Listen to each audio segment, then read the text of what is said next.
नमस्कार दोस्तों। UP PCS pulse एक ऐसा चैनल जो स्पेशली फोकस है यूपी पीसीएस से रिलेटेड एग्ज़ाम्स के लिए। इस एग्ज़ाम में जो सबसे ज़्यादा इम्पोर्टेंस होती है वो इम्पोर्टेंस होती है पीवाईक्यू की। पिछले साल जितने क्वेश्चंस आए हुए होते हैं उसमें से अप्रॉक्सीमेट यूपी पीसीएस की अगर मैं स्पेशली बात करूं तो अप्रॉक्सीमेट 40% एरिया होता है जो आपका यूपी पीसीएस में डायरेक्टली पूछा जाता है। डायरेक्टली मैंने वर्ड यूज़ किया, इनडायरेक्टली नहीं। मतलब पीवाईक्यू अगर आपने ठीक से पढ़े हुए हैं एक्सप्लेनेशन के साथ तो आपके 40% सिलेबस यहीं से आता है। ये एक रिकॉर्ड है यूपी पीसीएस में पिछले 15 साल का, ऐसा देखा गया है। इट मीन्स हमें फ्रीक्वेंसी जो है वो सबसे ज़्यादा फोकस किस पे शिफ्ट करनी पड़ेगी, आपके पीवाईक्यू पे। तो बेसिकली हम लोग आज से स्टार्ट करने जा रहे हैं एक सीरीज़, जिस सीरीज़ में पिछले 2015 से 2025 तक लास्ट 10 साल के जो पीवाईक्यू हैं, आप कह सकते हैं जो मोस्ट प्रोबेबल पीवाईक्यू हैं, जिनकी सबसे ज़्यादा आने की संभावना है, वो आपके पीवाईक्यू इसमें स्टार्ट होने जा रहे हैं। ठीक है, अच्छी बात इसमें यह है कि इसमें बेसिकली हमने हिंदी और इंग्लिश दोनों में फ्रेम किया है, जिससे हिंदी वाले बच्चे और इंग्लिश वाले बच्चों के साथ बहुत बार इश्यूज़ रहते हैं, सर हिंदी में है इंग्लिश में है, तो हम दोनों में सामने लेके आए हैं, जिससे आपको चीज़ें काफ़ी आसानी से समझ में आ जाएंगी। ठीक है, तो कोशिश की जा रही है कि आपको यूपी पीसीएस का जो टारगेट है वो एटलीस्ट आपका हो सके। तो चलिए स्टार्ट करते हैं। सबसे पहला क्वेश्चन है, आर्टिकल 21 के संदर्भ में निम्नलिखित कथनों में से कौन सा सही है। जनरली जो क्वेश्चंस आते हैं वो कथन वाले बहुत आते हैं यूपी में। कथन मतलब स्टेटमेंट वाइज होते हैं कि 1 2 सही है, 1 2 3 सही, इस तरीके से स्टेटमेंट आते हैं। With reference to article 21 which of the following statement is correct. 4 option आपको मिले हैं, जिसमें से ये केवल जीवन के अधिकार से संबंधित है आर्टिकल 21, ये जीवन और व्यक्तिगत स्वतंत्रता के अधिकार से संबंधित है, यह अनुच्छेद 19 का हिस्सा है, यह केवल नागरिकों को प्राप्त है। तो आर्टिकल 21 का क्वेश्चन पूछ रहा है। तो बेसिकली जो आर्टिकल 21 होता है ये राइट टू लाइफ से रिलेट करता है, जीवन जीने के अधिकार से होता है। तो इसका मतलब है जीवन के अधिकार से संबंधित है, तो ऑब्वियस बात है पहला स्टेटमेंट सही। ये जीवन और व्यक्तिगत स्वतंत्रता के अधिकार से संबंधित है, क्योंकि बेसिकली ये जो हिस्सा होता है पहले 14 से 18 एक सेक्शन होता है, 19 से 22 का एक सेक्शन होता है। 19 से 22 में बेसिकली व्यक्तिगत स्वतंत्रता और जीवन का अधिकार दोनों शामिल होते हैं।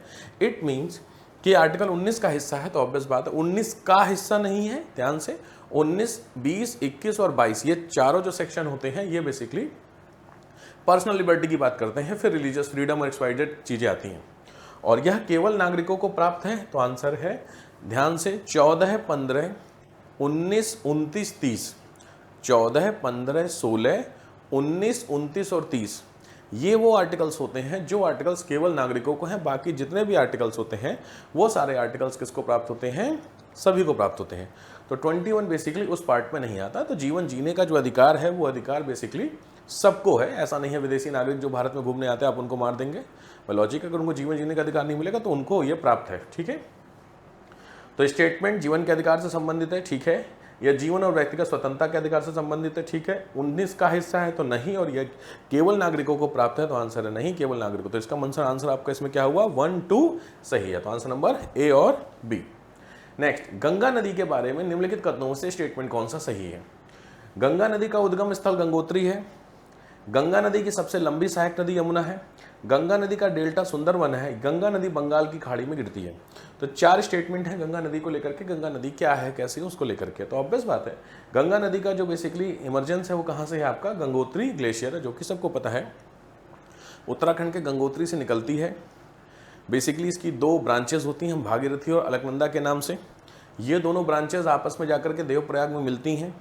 देवप्रयाग में मिल करके वहाँ से आगे की तरफ बढ़ती हुई इलाहाबाद में फिर इसमें यमुना मिलती है प्रयागराज, और फाइनली ये ब्रह्मपुत्र के साथ मिल करके वेस्ट बंगाल से होती हुई बांग्लादेश में जाती है, और बांग्लादेश से होकर के नीचे सुंदरवन का डेल्टा बनाती है। तो अब इसमें कह रहा है कि उद्गम स्थल गंगोत्री ग्लेशियर है, बिल्कुल सही है। सबसे लंबी सहायक नदी यमुना है, बिल्कुल ठीक बात है। थर्ड होता है इसका डेल्टा सुंदरवन है, तो गंगा नदी का ही डेल्टा सुंदरवन के नाम से। हालांकि गंगा को बांग्लादेश में पद्मा के नाम से बोलते हैं। मैं जो आपको एक्सप्लेनेशन करता हूँ, अगर आपको पता है तो बहुत अच्छी बात है, अगर आपको नहीं पता है तो इसको पॉज करके वीडियो को नोट करते चलिएगा। तो क्वेश्चंस इसमें से काफ़ी मिलेंगे आपको। पद्मा के नाम से डिनोट करते हैं, जो कि कहाँ जा करके यमुना में मिलती है। जमुना बेसिकली उसका नाम होता है, जमुना ब्रह्मपुत्र को बोलते हैं बांग्लादेश में। ठीक है, ये हो गया आपका। और गंगा नदी बंगाल की खाड़ी में गिरती है, तो आंसर है हाँ। तो इसका मतलब इसमें स्टेटमेंट की अगर हम लोग बात करते हैं तो इस स्टेटमेंट में चारों स्टेटमेंट के ऑप्शंस सही हैं। नेक्स्ट क्वेश्चन की बात करते हैं, निम्नलिखित कथनों में से कौन सा गरीबी के संबंध में सही है। जो पॉवर्टी होती है भारत में उसको कैलकुलेशन का काम बहुत ज़्यादा बाय द गवर्नमेंट किया जाता है। बहुत सारे लोग होते हैं जो पॉवर्टी को इंडिकेट जो पॉवर्टी का एक लेवल होता है उस लेवल से ऊपर रहते हैं, उस लेवल से नीचे रहते हैं, अलग अलग क्वेश्चंस होते हैं। तो जो इकोनॉमी का सेक्शन होता है उसमें से भी क्वेश्चन यूपी में आते हैं। तो यहाँ पे संबंधित क्वेश्चन है, पॉवर्टी के संबंध में बताइए, गरीबी केवल आय की कमी को दर्शाती है? क्या लगता है, पॉवर्टी केवल इकोनॉमिक सिचुएशन को दर्शाती है? तो आंसर है नहीं, क्योंकि 2007 तक पॉवर्टी को केवल इनकम के पॉइंट ऑफ व्यू से समझा जाता था, इनकम के एक्सपेक्ट से समझते थे। बट बाद में जब रंगराजन कमेटी आती है तो रंगराजन कमेटी ने 11 में पॉवर्टी को नाम दिया MPI, मल्टीपल पॉवर्टी इंडेक्स या मल्टी डायमेंशनल पॉवर्टी इंडेक्स का नाम दिया गया।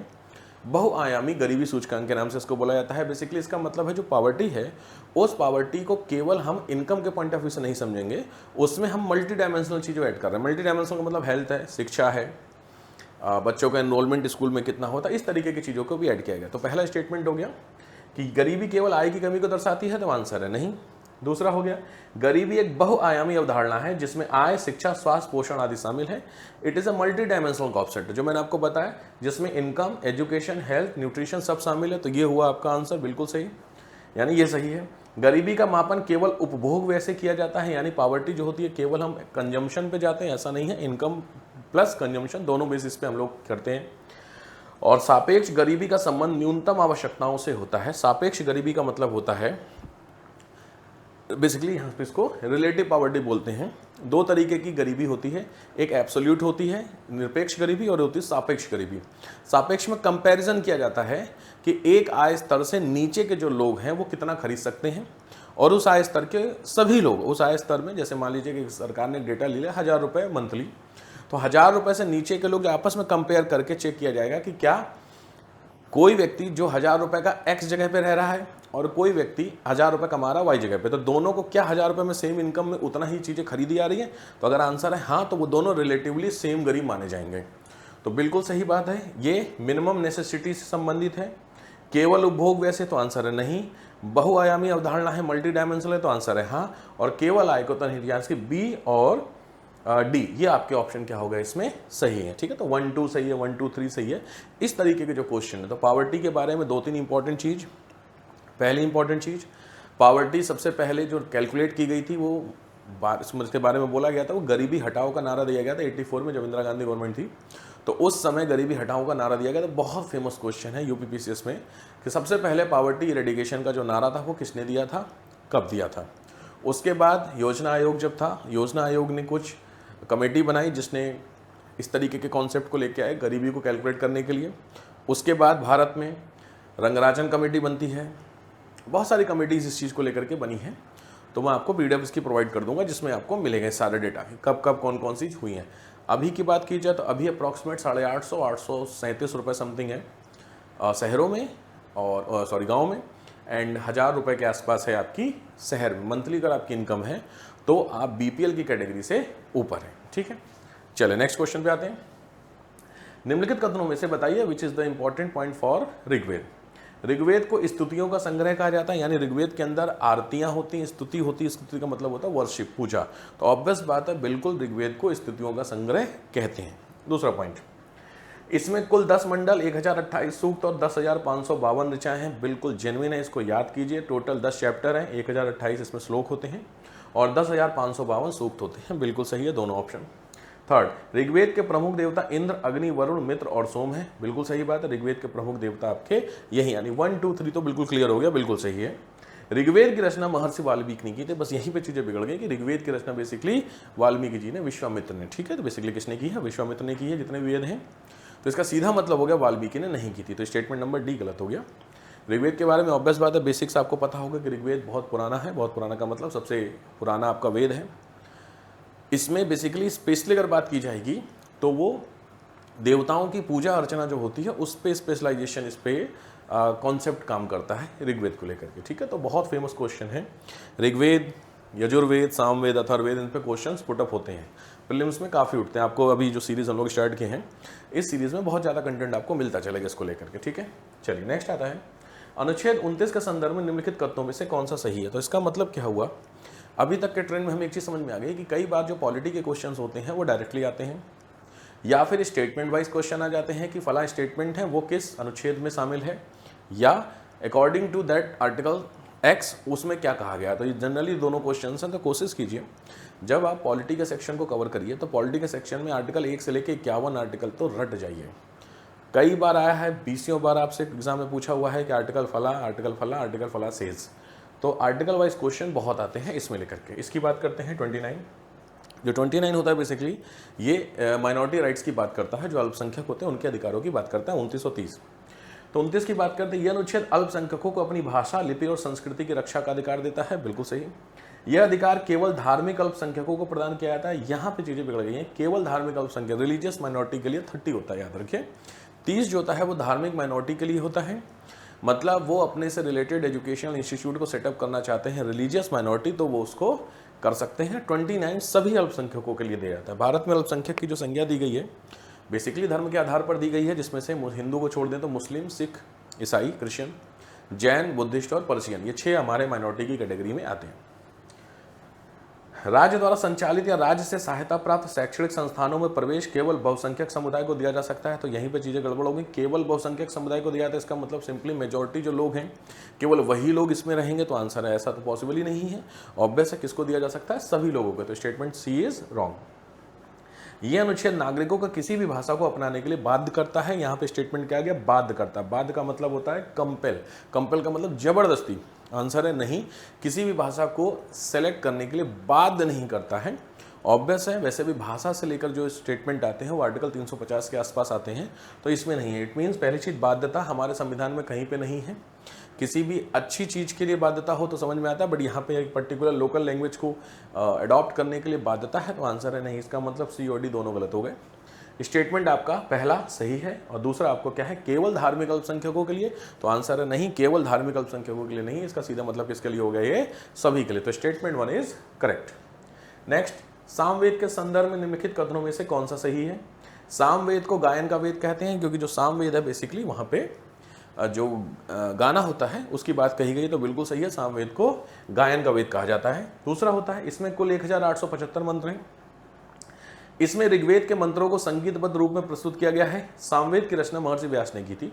तो पहली चीज है कि जो सामवेद है उसके मंत्रों को, जो ऋग्वेद है उस ऋग्वेद के जो आरतियां हैं उन्हीं को गायन के रूप में इसमें शामिल किया गया। तो बिल्कुल सही बात है। Statement 1 is clear, statement 2 is clear, statement 3 is also clear, but statement 4 is that is by महर्षि व्यास नहीं है। तो जितने भी वेद लिखे गए हैं वो सारे वेद विश्वामित्र जी ने लिखे हैं, ठीक है। तो इस चीज को ध्यान रखें। तो 4th इज रॉन्ग। तो 1, 2, 3 आपके सही हैं। इस तरीके के क्वेश्चंस मैं आपसे बार बार कहता हूं जनरली पुटअप हो रहे हैं, वेद को लेकर के, मौर्य पीरियड को लेकर के, जैन, बुद्धिस्ट, इस तरीके के जो क्वेश्चंस हैं बहुत सारे आए हुए हैं। तो इसको थोड़ा सा सीरियस होकर के कवर करिएगा। क्वेश्चंस पुटअप हो रहे हैं, काफी क्वेश्चंस आ रहे हैं, ठीक है। नेक्स्ट आता है, प्लासी के युद्ध के संदर्भ में निम्नलिखित कथनों में से कौन सा सही है। बेसिकली प्लासी का युद्ध जानने से पहले 1600 के आसपास चलते हैं। जब 1600 में 1600 एडी में भारत में ब्रिटिशर्स लोग आए थे, तो 1600 से लेकर के 1757 1757 तक ब्रिटिशर्स लोग in the form of trade business India में कर रहे थे। इसका मतलब खाली व्यापारी बन के रहे थे। 1757 में कुछ इवेंट ऐसा होता है 1757 में, जब बंगाल का जो सेक्शन होता है उस बंगाल के सेक्शन के ऊपर उनको कंट्रोल मिला। तो वो जो बंगाल के सेक्शन पे कंट्रोल मिला, वही इश्यू जो था वो इश्यू आपका बैटल ऑफ प्लासी था, ठीक है। तो बैटल ऑफ प्लासी की कहानी वहां से आपकी स्टार्ट होती है। इस युद्ध में जो बंगाल के उस समय का राजा था सिराजुद्दौला, उस राजा ने बेसिकली कहानी थोड़ी सी बस आपको मैं बता दूं कि जो प्लासी की लड़ाई हुई, उस प्लासी की लड़ाई में ब्रिटिशर्स लोगों ने कलकत्ता जो था उसके चारों तरफ फोर्ट बना दिया था। वहाँ का जो राजा था सिराजुद्दौला, उसने इन लोगों को, ब्रिटिशर्स को केवल परमिट किया था कि आप ट्रेड कर सकते हैं, बाकी कुछ नहीं कर सकते हैं। तो फोर्टिफिकेशन आपने किस बिहाफ पे किया, ये एक इंपॉर्टेंट मैटर था। तो जब उसकी किलेबंदी कर दी गई थी, तो उस किलेबंदी के अगेंस्ट में सिराजुद्दौला ने ब्रिटिशर्स के ऊपर अटैक किया। बहुत सारे ब्रिटिशर्स को बंदी बना लिया गया। बंदी बनाने के बाद बहुत सारे ब्रिटिशर्स बच गए, वो भाग गए। भाग करके वो कलकत्ता के पास जो एक आइलैंड है उसका नाम है फुल्टा आइलैंड, उस फुल्टा आइलैंड पे जाकर के वो रेस्क्यू हुए सडनली, और वहाँ से उन्होंने अपने दूसरे leader that is Robert Clive, उनको कॉल किया कि आप आइए लड़ने के लिए सिराजुद्दौला से। तो वहाँ से बेसिकली लड़ाई होती है। तो क्लाइव आता है आर्मी लेकर के और वो सिराजुद्दौला के साथ लड़ता है। इस लड़ाई को हम लोग किस नाम से डिनोट करते हैं, इसको बोलते हैं बैटल ऑफ प्लासी। तो अब स्टेटमेंट पे आते हैं। देखिए, यह युद्ध 1756 में रॉबर्ट क्लाइव और सिराजुद्दौला के बीच लड़ा गया था। मीर जाफर ने अंग्रेजों की सहायता की थी। बेसिकली मीर जाफर जो थे वो आप कह सकते हैं सिराजुद्दौला के सेनापति था, बट ये बेसिकली इसने जो फाइट की थी वो अंग्रेजों की तरफ से की थी। मतलब आप कह सकते हैं उस समय सिराजुद्दौला के हारने में अगर सबसे बड़ा किसी का रोल है तो वो किसका है? मीर जाफर का है। बिल्कुल सही है। इस युद्ध के परिणाम स्वरूप बंगाल पर अंग्रेजों का राजनीतिक प्रभुत्व स्थापित हुआ था। बिल्कुल सही है, बिल्कुल सही बात है। बंगाल जो था वो लगभग कब्जे में। राजनीतिक प्रभुत्व का मतलब होता है ऑटोमेटिकली जब पॉलिटिकल डिसीजन कोई व्यक्ति ले रहा है तो इकोनॉमिक डिसीजन भी ऑटोमेटिकली वो ले लेगा। ठीक है, तो राजनीतिक महत्व हुआ था, प्रभुत्व हुआ था, बिल्कुल सही। और यह युद्ध बक्सर के युद्ध के बाद हुआ था। बस ये स्टेटमेंट गलत हो गया, क्योंकि जो बक्सर का युद्ध हुआ था वो 1764 में हुआ था, 1764 में हुआ था, और प्लासी आपका 56 में हुआ है, तो उससे पहले। It means statement number D is wrong. तो ABC जो आपका स्टेटमेंट है दैट इज राइट। क्लियर हो गया? तो बैटल ऑफ प्लासी के बारे में कई सारे क्वेश्चंस हैं। चलिए इसी बहाने आप मुझे बताइए, प्लासी जो है वो वर्तमान समय में, कमेंट सेक्शन में आंसर दीजिएगा, वर्तमान समय में जो प्लासी है वो किस राज्य में है? ठीक है, नेक्स्ट क्वेश्चन आता है, निम्नलिखित कथनों में से ग्रेट लेक्स के संबंध में कौन सा सही है? तो ग्रेट लेक्स जो होती है बेसिकली उसके बारे में कौन से स्टेटमेंट सही हैं? बहुत फेमस है, ज्योग्राफी के क्वेश्चन मैपिंग वाइज है, हम लोग बताएंगे आप लोगों को। ग्रेट लेक्स अमेरिका में स्थित 5 लेक्स का बेसिकली समूह है, जिस समूह में आप देख रहे होंगे superior lake, Michigan, हुरान, eri, Ontario, ये आपकी 5 लेक्स हो रही हैं। इन ऊपर आपका कनाडा है, नीचे आपका USA है। तो ये जो 5 आपके लेक्स होती हैं ये दुनिया की सबसे बड़ी ताजे पानी की झीलों की एक श्रृंखला है। टोटल 5 हैं, कनाडा और संयुक्त राज्य अमेरिका की सीमा पर हैं। यह झीलें सेंट लॉरेंस नदी के माध्यम से अटलांटिक महासागर से कनेक्ट है। बहुत इंपॉर्टेंट पॉइंट है, यहाँ से सेंट लॉरेंस नदी है, यहाँ से कनेक्ट होकर के किधर की तरफ जा रही है? अटलांटिक महासागर में जाती है सेंट लॉरेंस। ठीक हो गया? ध्यान से, इस पर क्वेश्चन उठे हुए हैं। अब इसके बारे में, सुपीरियर लेक 82,100 किलोमीटर, क्षेत्रफल की दृष्टि से सबसे बड़ी और सबसे गहरी। ध्यान से, क्षेत्रफल की दृष्टि से अगर देखा जाए तो सबसे बड़ी जो झील है वो आपकी सुपीरियर लेक है पूरे वर्ल्ड में ताजे पानी की। दूसरी होती है मिशिगन, 57,800 किलोमीटर, दूसरे नंबर की सबसे बड़ी है। लेक हुरान 59,000 किलोमीटर के आसपास की है।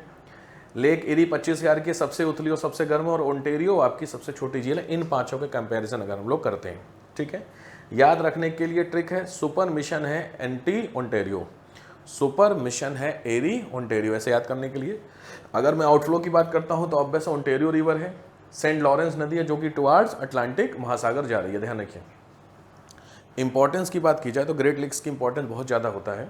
पेयजल, सिंचाई और औद्योगिक उपयोग के लिए, जल परिवहन और व्यापार के लिए, मत्स्य पालन के लिए, पर्यटन का प्रमुख केंद्र, और उत्तर अमेरिका की जलवायु को प्रभावित भी ये करती है।